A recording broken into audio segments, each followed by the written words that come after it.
Hello everyone, dear students and dear viewers.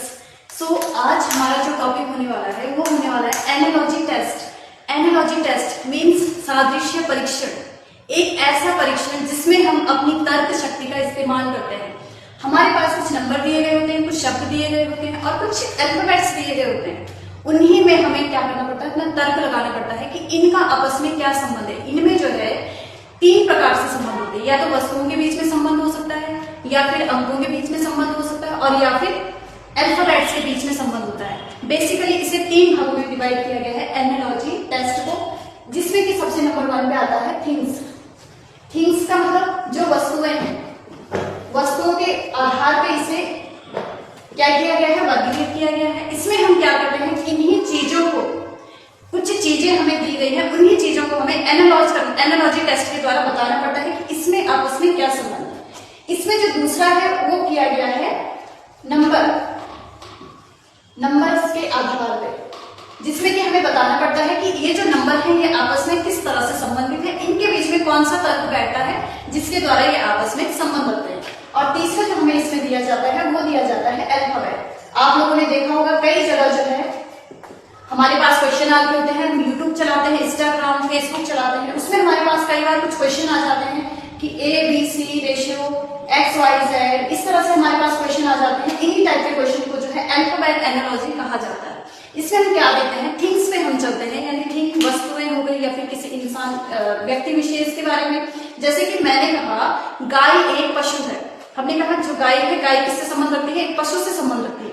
उसी तरह से अगर मैं यहाँ पे बोलूं कि अगर गाय पशु से संबंध रखती है तो जो गौरैया है, गौरैया क्या है, गौरैया जो छोटी सी एक चिड़िया होती है, तो जो चिड़िया है वो किससे संबंध रखेगी, पक्षी से। गाय क्या है, पशु है।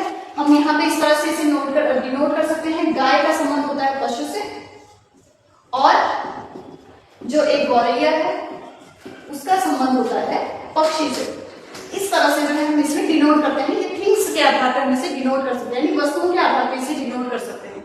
उसी तरह से अगर हम आते हैं नंबर पे, कि नंबर के आधार पे हम किस तरह से डिनोट कर सकते हैं। मैंने यहाँ पे एक नंबर लिखा 6, उसके बाद मैंने यहाँ पे लिखा 36, और फिर मैं यहाँ पे एक दूसरा नंबर लिखूंगी। अब देखिए जो ये 6 और 36 है आपस में क्या संबंध रखते हैं, ये क्या संबंध रखते हैं। ये जो 6 है, ये इस 6 का अगर हम वर्ग करेंगे, स्क्वायर करेंगे, तो हमें 36 मिलेगा। यानी इन दोनों का आपस में क्या संबंध है, स्क्वायर का संबंध है, वर्गों का संबंध है। इसी प्रकार से अगर हमें यहाँ पे इसका रेशियो निकालना है कि ये 7 किससे संबंध रखेगा, तो इसके लिए हमें क्या करना पड़ेगा, 7 का वर्ग करना पड़ेगा, और 7 का वर्ग करने पर हमें 49 प्राप्त होगा।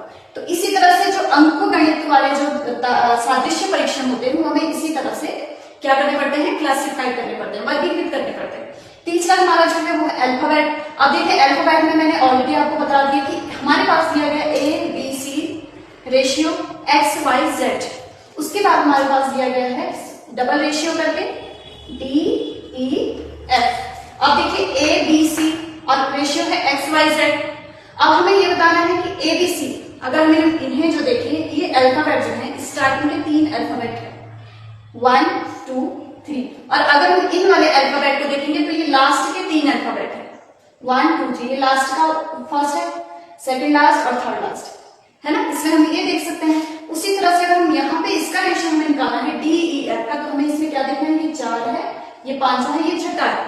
और इसका अगर हम रेशियो निकालेंगे कि ये किसके जैसा माना जाएगा, तो हमें XYZ, यानी कि X से पहले क्या आता है, X से पहले क्या आता है, जो यहाँ पे अल्फाबेट आते हैं उनको हम यहाँ पे लिख देंगे, जैसे कि BW TUV